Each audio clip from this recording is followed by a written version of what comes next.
ว่านกับพากันเวถามไทยทั้งน้องแต่เพิ่นแล้วถามไทยแต่ว่าคือว่าจังไดจะโทรมาอยู่บ่โทรมาอยู่โทรมาเว้าว่าให้เว้ากันคุณหลักๆเลยก็คือเรื่องได้ที่ว่าเฮาได้คุยกันในสายโทรศัพท์นะก็คุยเรื่องว่าเสียงเว้าอยู่ไสนะบ่ได้เว้าเรื่องอื่นเฮาว่าก็สิให้ไปคุยอยู่ไสทางแกก็ว่าอยากให้น้องไปพุทธทางน้องก็ว่าอยากให้แต่นะมาพี่จังได๋ก็เพื่อนกันนึงคือน้องเว้ามันเป็นเพื่อนไผมันบ่ได้เป็นเพื่อนคนนั้นคนนี้บ่ได้ว่าเพื่อนน้องเพื่อนอ้ายมันนั่งเป็นเพื่อนนำกันว่ามันนั่งไปตกแตกหยังไม่ว่ามาเว้าพี่แล้วน้องกันถามว่าสิไปเว้าไปพูดมันก็จักว่าแต่ว่านึงแล้วว่าน้องมันบ่ได้เฮ็ดหยังนั่นนะมันไปกับลูกกับเมียมันสิลูกเมียไปป้ามันคือลูกเมียไปก่อนเห็นดิเอามีแต่ว่าถ้ารอเบิ่งแต่ว่าทั้งน้องแต่ผู้หันคือว่าให้คำตอบแล้วใช่ไหมนี่แหละฮะคำตอบเป็นให้คำตอบว่า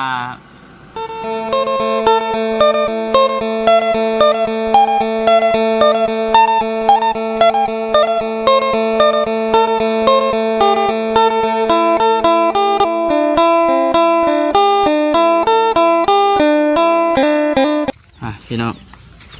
ทักทายสบายดีเด้อพี่น้องเด้อเนาะ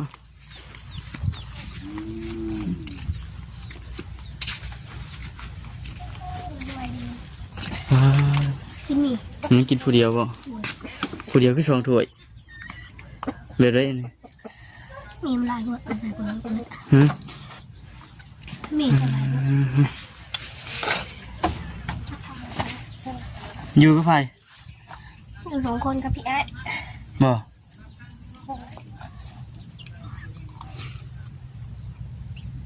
อันนี้บนจะอยู่นี่บางดินบนนี่ได้บนดิน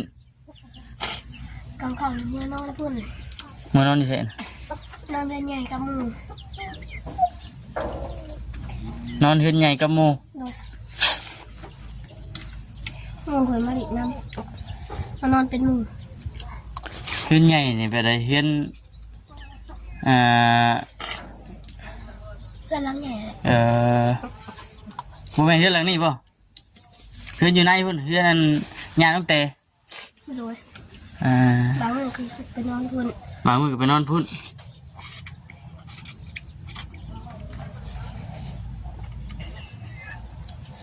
เป็นได้เรื่องราวมันเกิดขึ้นเลย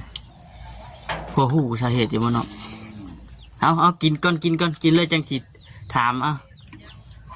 กินให้อิ่มก่อนจังให้จังห้องให้บ่ได้นี่นะหาก็เศร้าให้บ่เจ้าได้นี่ให้บ่ได้ปืดๆดิเด้อหาก็เศร้าให้เป็นได้คือว่ากินฮอดน้องกินฮอดน้องเจ้าคือไปได้อันนี้คือว่าไปน้ำกันมือที่ว่ามันเกิดเรื่องกันเล่าหันบ่เข้าไปน้ำกันเพื่อนไปหลับตีนกลางคืนเอาเจ้ากินก่อนแล้วจังมาเว้า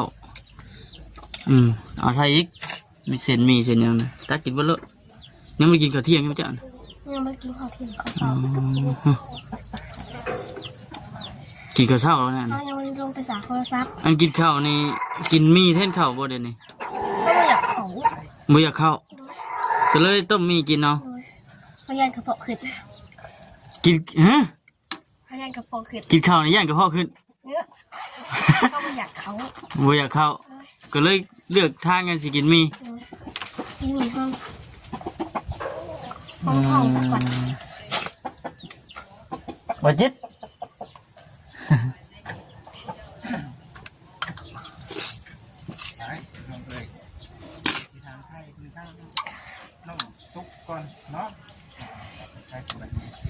แต่ว่าเจ้าน่ะพอฮู้เรื่องฮู้ราวอยู่เนาะมื้อที่ว่ามันสิเกิดเรื่องขึ้นมื้อนั้นเนาะกินข้าวสักก่อนสิบ่ให้เพิ่นกินข้าวก่อนเพิ่นเนาะยังบ่ทันได้นั่นกินยังกินเสียบนอนรับอยู่บ่ล่ะโอ้ยเนาะสบายดีก็อย่าให้เพิ่นกับบ่แซ่บนอนบ่รับคือกันแล้วบ่เสร็จมี2 ถ้วยแล้วเนาะยังบ่เสร็จกินบ่แซ่บเลยบ่เป็นบ่เฮาพี่ให้กับอันน่ะพี่ให้กับเอ้ยให้กันนี่ฮอดบ่กินฮอดข้าวฮอดน้ำมันกินแล้วเมื่อวานไม่ต้องกิน กินเฮ็ดหยังล่ะนี่ ครับนี่ บ่โอ้ยเนาะนอนอยู่ไสเมื่อคืนนี่ นอนอยู่เพื่อนรัก นอนอยู่เฮือนหลังใหญ่ ลงกันยา ลงเพิ่นย่า งานอีเต๋บ่ อืม เวลาจะบอกผ่าพี่ไอมารักมาพี่ไอเรามาเดือนกลางคืนเนี่ย มาแต่ไสเมื่อคืน เรามาเจออยาก มาแต่เวียก เลย เนาะเฮ้ยเป็นยังไงน้องเห็นเรื่องราวมันเกิดขึ้นแบบนี้มีความคิดในใด เท่าไหร่แต่เราพิษ มีแต่พิษ ในคุมคืดน้องตุ๊กว่าอีเต๋พิษ เราไปบอกผู้ใหญ่ ฮะ ไปเลย เราไม่ได้บอกแบบไม่ได้ไปบอกผู้ใหญ่ผู้แก่ไม่ได้ไปบอกแบบไหนล่ะ เราบอกไปบอกปู่ย่าผู้บ้านนะ เห็นมาพี่ ไปบอกเพื่อนว่าสิมาบ้านเลยเขาอยู่ก็ได้เขาสิมาบ้านก็บอกเพื่อนแหละนี่ก็บอกเพื่อน เดี๋ยวว่าสิเมื่อพุ่นกับบ่บอกปู่บอกย่าสินะบ่บอกผู้รักผู้ใหญ่ เพื่อนรอใช้บัตร อันนี้ก็บางสิ่งบางอย่างถ้าหากว่า คนเฮามันอยู่ในสถานการณ์ตัวนั้นน่ะมันชดผู้คิดบ่ได้พุ่นน่ะ มีแต่หาทางไปแล้วแหล้ว ว่ามันบ่แล้วก็มันแบบว่าเสียใจแห้งมันคิดบ่ออกบ่เข้า แม่นอยู่ตามหลักการของทางผู้ใหญ่เพิ่นน่ะ นี่ เป็นหยังคือบ่ เพื่อน ไป อบ ยา อก กเมื่อเองได้มา เพิ่นยังไม่เอง ด้วย อืม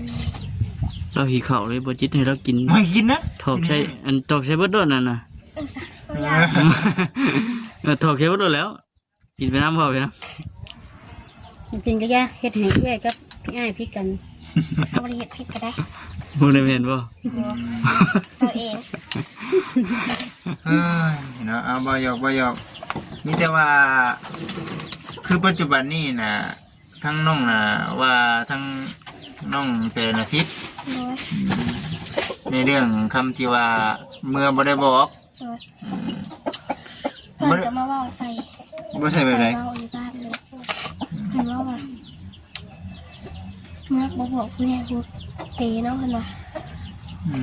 ม อันผู้เพิ่นว่าใส่น่ะคือไผไปว่าใส่ คนแถวบ้านนี่แหละผู้บ้านนี่แหละ คนในหมู่บ้าน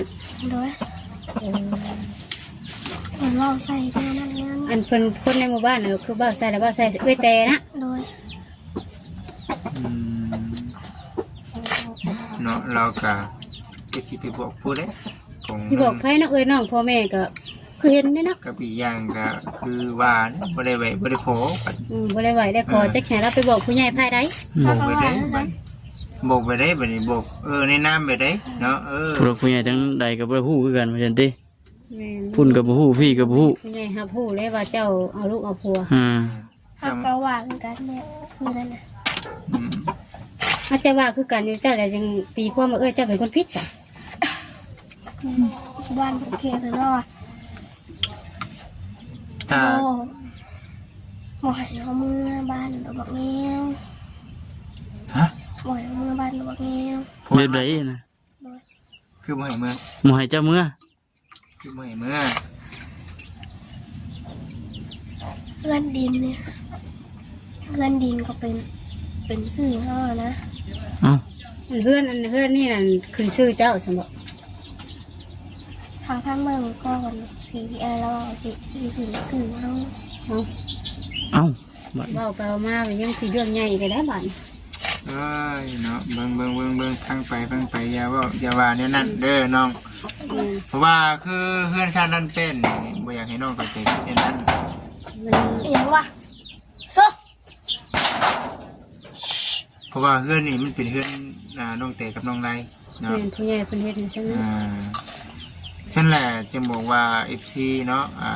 ก็เป็นกับคอมเมนต์กันมาอยู่ เป็นว่าเปิดมาสิขายเพื่อนนั้น ให้เว้าเพิ่นน่ะ ไปเตะ อืม ไปเตะเพื่อนสิขาย เว้าเนาะพี่น้องเนาะบางสิ่งบางอย่างก็บ่เข้าใจ คือไปแน่นั่นบัดทีนี้ เนาะ แต่ละคนเว่าบ่คือกัน บ่อยากให้ว่าแล้วพี่น้องเอ้ยมันเป็นเรื่องเป็นราว อาจจะเป็นหนึ่งคำเว่าเด็กน้อยอาจสิบ่ฮู้เนาะบอกไป เว้าผู้เฒ่าบ่ถึงการ เว่าฮู้เท่าบ่ถึงการจะบอกผมกินนี่มันเรื่องใหญ่ได้กินนี่ได้บ่อยากให้เว้าเด้อ เรื่องใหญ่เลยก็นี่เกี่ยวกับเพื่อนน่ะ บ่อยากให้เว้าเด้อล่ะ เนาะ เนาะ อยากงานบ้านเราบางอย่างอยู่ อยากมื้อก็มื้อ เจ้าเลยอยากเมื่ออยู่ เลย ขึ้นได้คือว่าง่ายแค่สิเมื่อบ้านตัวเองก็ได้ เป็นหยัง เรา คื ซื้ อ อเงินหลีดซื้อแล้วมาซื้อมา เอ้า เป็นใหญ่กว่า มาเผาไก่เผาปลา เมื่อดินซื้อกับเมื่อดินซื้อกับเพิ่นบ่อยเมื่อเอาเมื่อดินซื้อกับเมื่อไรอยู่แล้ววะเมื่อบ้านตัวเองเนาะบ่ได้ว่าเมื่อ ไผอันเพิ่นน่ะบ่น้องตุ๊กฮะ นี่ก็พูดคือกัน เพิ่นก็บ่อยาก เจ้าฮู้ว่าเพิ่นเป็นคนเว้าหากแต่เจ้าบ่ฮู้ว่านี่เจ้าถือว่าแบบเจ้าเว้าชุม4ชุม5เด้คำเพิ่นฮู้แล้วเพิ่นหาว่าเจ้าน่ะใส่ร้ายได้เว้าเลยนี่น่ะ เอาลงขันหยางน้องเล็กเอาโทรหาน้องเขาว่าว่า น้องตุ๊ก เขาว่าว่าพังเบิ่งเด้อสิมาหาบางเถื่อ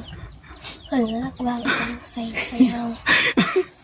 เจ้าหน้าที่ได้บ่ครับเข้าใจยังเลยดิเนาะ เอาน้องตุ๊กเอา เบิ่งมาหาสิเว้าแบบตามไทยจับเจือ เว้าชัดเจนว่า คือปัจจุบันนี้พี่ไอ้กับเอ้ยน่ะผิดกันเด้อล่ะ คือปัจจุบันนี้เนาะ FC หลายๆท่านเพิ่นก็บ่สบายใจปานใด ที่ว่าเห็นเป็นแบบนี้ แม่นหลายๆท่านเพิ่นก็บ่อยากให้ป้าบ่อยากให้ทิมเนาะเพราะว่า เพิ่นน่ะบ่กลับคือบ่อยากกลับคืนมาหาพี่อ้ายแล้วเพิ่นว่านะ บ่กลับนี่คือว่าจากมาอยู่ซั่นคือแต่นั่น เพิ่นว่า เพิ่นเว่ากับเจ้าบ่อยาก เพิ่น มา ว่าบ่มาว่าเพิ่นว่า เว้าตอนไหนล่ะ กลางคืนมีคนโทรมาหานะ โทรมาหาไผ โทรมาหาเฮา โทรหาเจ้าแล้วว่าสิเจ้าฟัง โดยบ่อยากกลับว่ะ เอาแล้วเจ้าเฮ็ดได้หรือเจ้าว่าได้ก็เอ่ยเจ้าบ่ เขาว่าว่าตั้งแต่ใจใครใจนั้น เดี๋ยวเจ้าบ่คิดฮอดน้องบ่คิดฮอดเอ้ยบ่คิดฮอดพ่อบ่สมมุติว่าทางนี้ พ มัน อจอยแล้วก็มานี่นอนอยู่เมื่อคืนนี้ เรื่องราวมันเป็นแบบนี้แหละเฮาเนาะมันคือเป็นนี่ปกติ บ่เข้าใจ น้องบ่จะฟรีติเอื้ออย่าพูด น้องอยู่พี่เอื้ออยู่พุ่น มันก็ยังพัวพันกันคือเก่าสองครอบครัวนี่นะ กับพัวพันคือก็พัวพันแบบลำบากใจ มันเป็นได้เนาะจะเกิดอะไรบาดนี้เนาะปืดปาดกินเพชรขี้มูกกระชอกบ้าน ขี้หมกแตกขี้หมกแตน เป็นไข้ เป็นไข้หวัด ไขวัด โดย ไข่ ไป รั หา บ หม ยั อง บ่ คืนนี้ได้จัดยาสองเข็ม เด้อเศร้าไว้ซะ บน3 แสนเมื่อคืนนี้ มันจะใช้300,000มีเงินมันจะใช้หรอครับ ยังไม่หายเลย เอาเงินยืมเงินน้ำไผ่ ยืมเงินอีกอ้ายแล้วก็ น้ำพี่อ้าย โดย กลับไปใจให้เขา บ่เฮาบ่ได้ยินเสียงเด้อ บัตรที่นี่เด้ออ้ายจะถามเรื่องนึงเนาะคือประเภทว่าไม่มันเป็นความจริงบ่น้องฮะ แม่น น้องต้องทำความเข้าใจให้มันคักๆบ่มันแม่นดีๆบ่น้องเคยเห็นกับเจ้า เฮาเห็นเพิ่นร่วมกันข้างใน ร่วมกันแบบใด ร่วมกันแบบใดน่ะ ไปหาเด้อ อื่นสิไปหาเด้อ มื้ออื่นไปหาเด้อผู้บ่าว เอ้า ผู้บ่าว โดย บ่ได้ปรับบ่ได้แต่งบ่ได้เว้าเอา บ่ เว้าดี เวลาเจ้าเห็นในเซตที่บ่ได้ว่า โดยโทรหาเพิ่นโทรทั้งกลุ่ม หัก แจกกระแชททั้งกลุ่ม หักบ่จุ๊บๆเด้อติ เ หันน้ำใส่เว้ามั่วชื่อก็ได้ แล้วก็แม่นความจริงจะว่าไหม แม่นซะบ่ เลย เอาแล้วเนาะได้เลย เพิ่นกันเพิ่นหลืบเพชรให้เสียงแต่เมื่อคืนนี่พอ เอ้าเมื่อคืนนี่ว่าโทรมาหาอยู่ โทรมาหาเพิ่นก็ว่างแป๊บเดียวเพิ่นก็หลบเพชรทิ้งหลืบเบิดเพชร แน่น้องเคยไปน้ำเขาเจ้าบ่เคยเห็นบ่ผู้ชายคนนั้นน่ะ คือบ่ไปน้ำไหนเห็นกับหูกับตา เขานอนงานแต่งเขาย่าตอนนั้นนะสิเป็นเจ้าสาวปลอม เจ้าเป็นเจ้าสาวปลอม ม จนเป็นเจ้าสาว เขาต้องนอนแต่เลอะนอนแต่เป็นเวนตื่นก็ตื่นเศร้าหาแต่งหน้า นั่นนี่เนาะ พี่น้องเอ้ยเนาะพังเอาพิจารณาไปนํกันอาจจะเป็นบ่จิตสัมภาษณ์บ่ผ่านบ่หรือว่าจังได๋ FC ถามนิดนึงก็ไปได้นะ สิงงแล้วนี่ โอ้ยน้องตุกเป็นน้องเรากินเพชรอ เจ้า ยู่ ก็ จังบ่ ผ่านคือกันนั่นแหละ ฮะ เจ้าก็ผ่านคือกันนั่นแหละ ผ่านอยู่บ่บ่าวถาม เลย เออ อันที่ แต่ว่าเหตุการณ์ที่ว่ามีหยังยืนยันที่ว่าทั้งน้องเตเพิ่นไปมีผู้เอาดีเคยเห็นเขาเจ้ากอดกันหอมแก้มกันบ่บ่เคยเห็น เจ้าเคยเห็นหน้าเราบ่ ว้าวเลยนะ อ่า บอก ฮะ บ่เคยเห็นก็ว่าเป็นผู้เอาบาดนี่ เขาเคยเห็นเธอหนึ่งแต่ น่ะเห็นแล้วบาดนี่ โอ้ ไอ้นั่น ฮะ เอาดีๆน้องตุก เอาดีๆนะตั้ง เปิ ใจ ด ตั้ง โท ใจ รมา เห็นตัวจริงหรือว่าเห็นในโทรศัพท์ เพิ่นโทรมาหายืนเขาเด้ง อ่า มาหาหนึ่งเขาซอยนี้ว่ะอยากนอน ไปสวน เด้ง วิแดง ไปเตะบอกผู้เอามาหนึ่งเขาซะได้เมื่อยอย่างนอนนั่นน่ะ ดำกระดำกระเตี้ย ใครเตี้ย ขนาดบ่เคยเห็นได้นี่เนาะเพิ่งกินนี่บ่เคยเห็น เราเคยเห็นฮู้ว่าดำหรือเตี้ย สิเห็นนี่แหละว่ากับหน้ากับหลังน้องเอ้ยเนาะว่าจะเจือนี่เด้อยันเอา FC พิจารณาเบิ่งไปนํกันเนาะจังหน่อย FC เพิ่นสิว่าจังไดแต่ว่าไอ้ถามเบิ่งนี่ก็คือว่ามีอยู่ว่าซั่นแต่ว่าพังเอาคำว่าคำจาของเด็กน้อย ว่ามีหากแต่บ่เห็นเห็นตัวจริง ถามในเรื่องของเราด้วยบ่ในบ่ เพิ่น จิต โทรมาทางเพจเอาเขามาแล้วมือนั้นนะเขามาแล้วเอาหักโทรศัพท์เอาทาว่าผู้ใดนี่เป็นผู้บ่าวเตะ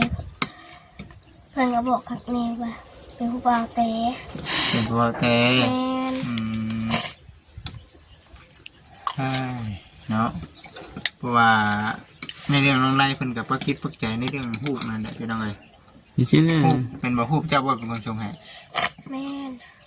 ส่งให้อันใดว่าไอ้ไร น้อย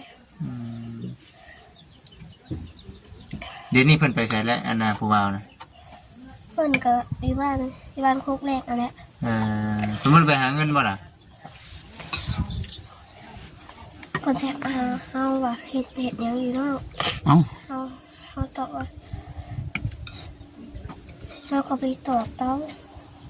น้องเตเพิ่นว่าเราไปหาเงินเอาไปหาเงินแล้ว ผู้ชายคนนั้นแม่นไผ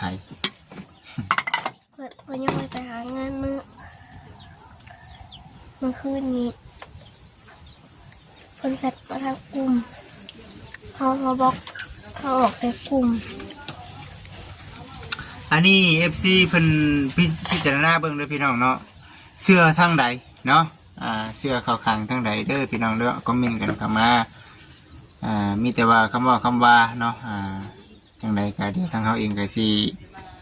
ให้ทำส่งกำส่งพายเพิ่นมาอบรมกันให้มันละเอียดมีแต่ว่า ค คื น อ จะเรียนคนเพิ่นสิมาเพิ่นว่า ใจะเย็นๆก่อน โดย อืม คนสิมาหา เพิ่นสิมาหา โดย คือ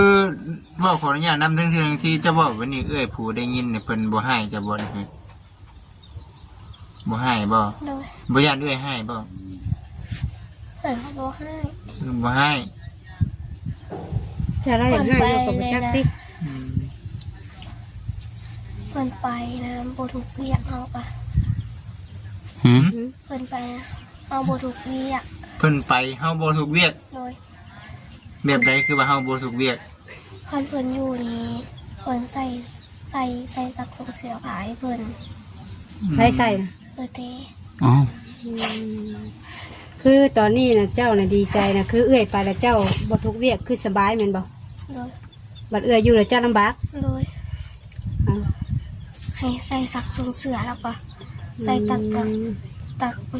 สูบน้ำบางเทื่อเลยต เอ้ยเจ้าแต่แท้เลยแต่แล้วบ่ แต่แท้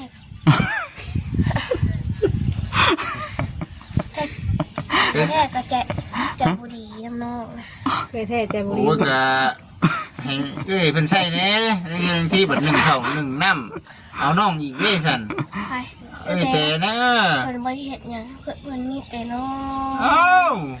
มีกับติ๊กเพิ่นอยากของมีแต่เฮาเฮ็ดของกิน มีเจ้าเฮ็ดกิน โดย ต้มไข่เจะเฮ็ดได้ได ใส่ ไข่เฮาก็เอาใส่น้ำแล้วก็เอาไข่ลงไปแล้วก็กันป่นเฮา ต้มไข่ใส่หยัง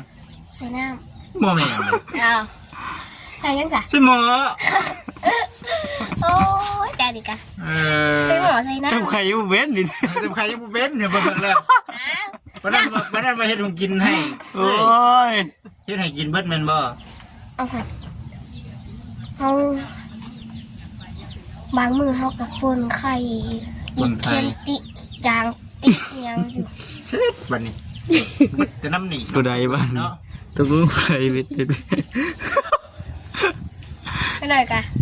ไม่ได้กะเอาใส่เองเกลือเป็นไงโอ๊ยปรุงแล้วกูยังไงปรุงเข้มจางกูสกิน เฮ็ดให้เข้มบัดติเฮ็ดให้จางกะติ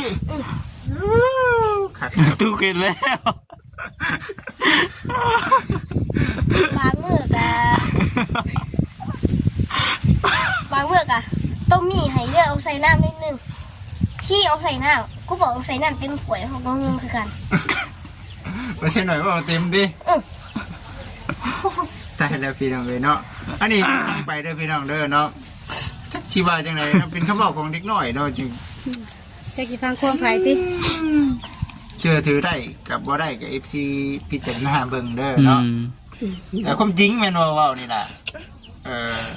คำว่าแม่นอ้าว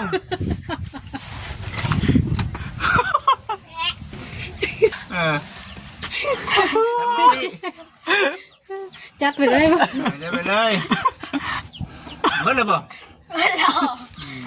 ยังวันเดียวหาหมอ อืม อยากกินเบิด เอาว่ามันคือที่คือชักยาเลย สักยาเพิ่นว่ามืออื่นตอนแรกนี่มาอยากมากิน ไผเพิ่น อ้าวหมู หมอหมอก็หมอติล่ะเด้อล่ะพังเบิ่งไงเว้าเด้อพังสิว่านี่คำเว้าที่น้องเว้ามาน้องมั่นใจบ่ว่าเว้าแท้น้อง โดย คันว่าอันใดที่ว่าน้องเว้าบ่แท้นี่ความเสียหายนี่คือน้องแต่ได้เอ้ยเจ้าเอง อันใดนี่เด้ออ้ายสิเว้าอ้ายสิว่าคำเว้าคำจาอันใดที่ว่าน้องบ่ฮู้น้องบ่เว้าเด้อน้องบ่เว้าหยังออกมาหนึงมันสิให้ผัวเมียเขาเจ้าผิดกัน โดย เนาะอันใดที่ว่าน้องคิดว่าเว้าไปแล้วมันผิดมันเฮ็ดให้กับน้องเฮ็ดให้อันน่ะผัวกับเมียเขาเจ้าผิดกันน้องบ่เว้าก็อย่า ที่ไอ้เราก็หูถึงแล้วเราลมผู้บ่าว พูดแต่เรื่องหาก็เกิด โอ้แต่หึงแต่ย้อนว่าอยากอยู่นํกันซะคำเว้าในเรื่องของทางน้องใดก็ได้เนาะ อยู่กัน ไปซะเนาะคือสิประมาณนี้แหละ อืม โอเคแล้วบ่ครับ ซาปาย มีแต่สิประมาณนี้ได้ อืม เลิกบ่าวไป ฮะ เลิกบ่าวปะ ก็รถบ้านนี่แหละจังได๋ล่ะ บ่าวไปดำนาปะ บ่ได้ล วาน ำวานสิไปลำซอยบ่ เดี๋ยวซื้อดำสวยดอก เมื่อลำซอยกับไผ นะ เมื่อลำซอยกับไผ เนื้อกระไผ่ บางเทื่อเขาก็ดำหน้าเขาเลยอ้อม เมื่อกับไผ เมื่อนั้นทีเมื่อคนเดียวอยู่แล้ว ว่าสิเลย ไปได้เลย บ่ค้ำกับเจ้าเยอะ จะไปใจหัวอยู่นอกเขาบอก กูจับก้อนกับหัวอยู่ จักเลยจ้าให้หัวเฮ้ย เนาะแต่ว่าคือปัจจุบันนี่นอนอยู่เฮือนใหญ่พุ่นนอนอยู่เฮือนนั่นยาตั้งแต่ ไปซะไปเนาะได้จังหวะกันในเรื่องแบบนี้พี่น้องเอ้ยมา โอเคเจ้าเนาะ อันใดผิดอันใดบ่แม่นความจริงอย่าเว้าออกมาเด้อน้องเด้อจะไปตุกจะไปแต่งคำเว้าคำจาเพราะว่าเดี๋ยวเขาเจ้าสิผิดกันจังหน่อย อยู่เรื่องมันสิบ่จบเกลือติ จังหน่อยแต่สิบ่ได้มาอยู่นี่ได้ ในความเป็นจริงเจ้าจะให้แต่มาอยู่บ่ โทรถามเพิ่นคือว่านี่เพิ่นว่าบ่อยากกลับมาแล้วเพิ่นว่า เออ เพิ่นบ่อยากกลับมา